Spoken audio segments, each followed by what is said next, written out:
लेकिन आदमी लंबे समय तक डायलिसिस पर जीवित नहीं रह सकता है।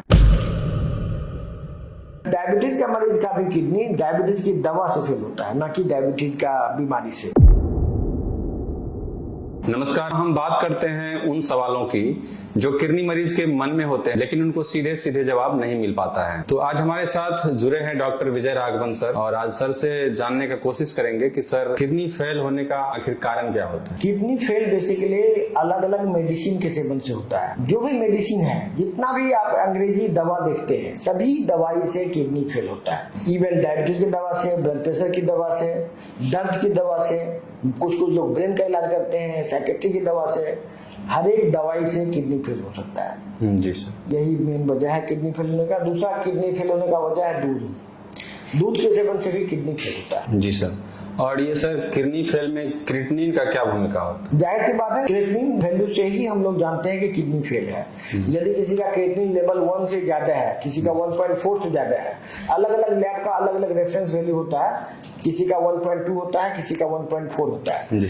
तो उस रेफरेंस वैल्यू से यदि ज्यादा क्रिएटिनिन है तो उसका किडनी फेल है। मतलब क्रिएटिनिन बढ़ता क्यों है सर? क्रिएटिनिन बढ़ता है क्योंकि उसका फिल्टर, क्रिएटिनिन जो है ना, फिल्टर होता है यूरिन से। यूरिन से क्रिएटिनिन नहीं निकल के ब्लड में ही रह जाता है, और उसके वजह से GFR बेसिकली फिल्ट्रेशन रेट घट जाता है। तो फिल्टर करने की क्षमता किडनी की घट जाती है, जिससे कि वो क्रिएटिनिन बढ़ जाता है।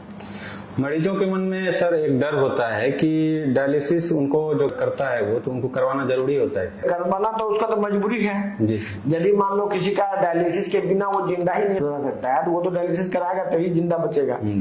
अदरवाइज आजकल डायलिसिस का बहुत मिसयूज हो रहा है। जिसको जरूरत नहीं है वो भी डायलिसिस करा रहा है। 90% आदमी जिसको डायलिसिस का जरूरत नहीं है वो भी डायलिसिस ले रहा है। ये है, लेकिन डायलिसिस लेने का मतलब है कि आपका लाइफ ज्यादा दिन नहीं चलेगा। डायलिसिस सिर्फ इमरजेंसी प्रोसीजर है। यदि आदमी को डायलिसिस आदमी को मरने से रोक सकता है, आदमी को अचानक ही कुछ हो जाए तो उसे बचा सकता है, लेकिन आदमी लंबे समय तक डायलिसिस पर जीवित नहीं रह सकता है। जी सर। उसके लिए कंपलसरी हो जाता है कि वो कोई ऐसा ट्रीटमेंट ले जिससे कि किडनी उसका रिकवर कर जाए। यदि उसका किडनी रिकवर नहीं करता है तो वो ज्यादा दिन उसका लाइफ नहीं चल सकता है।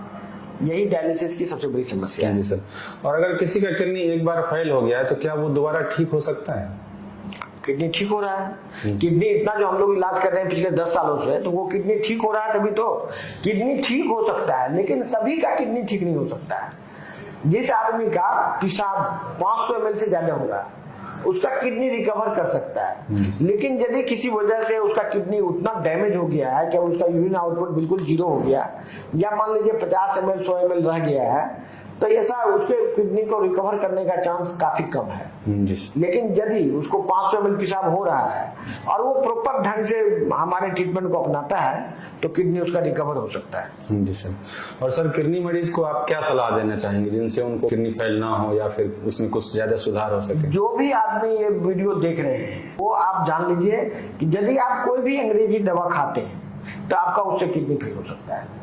बहुत सारे लोग के दिमाग में ये बात है कि डायबिटीज से किडनी फेल होता है, ब्लड प्रेशर से किडनी फेल होता है, लेकिन रिसर्च कहता है, अनुसंधान कहता है कि जो लोग दवाई खाता है, लंबे समय तक कोई दवा का सेवन करता है, वो सभी लोगों का किडनी फेल होता है। ये इसमें कहीं रिलेवेंट नहीं है कि उसका ब्लड प्रेशर है कि डायबिटीज है। डायबिटीज का मरीज का भी किडनी डायबिटीज की दवा से फेल होता है, ना कि डायबिटीज का बीमारी से। तो हमारे साथ मौजूद थे अनुपमा हॉस्पिटल से डॉक्टर विजय राघवन सर, और सर ने आपको किडनी के बारे में डिटेल से बताया।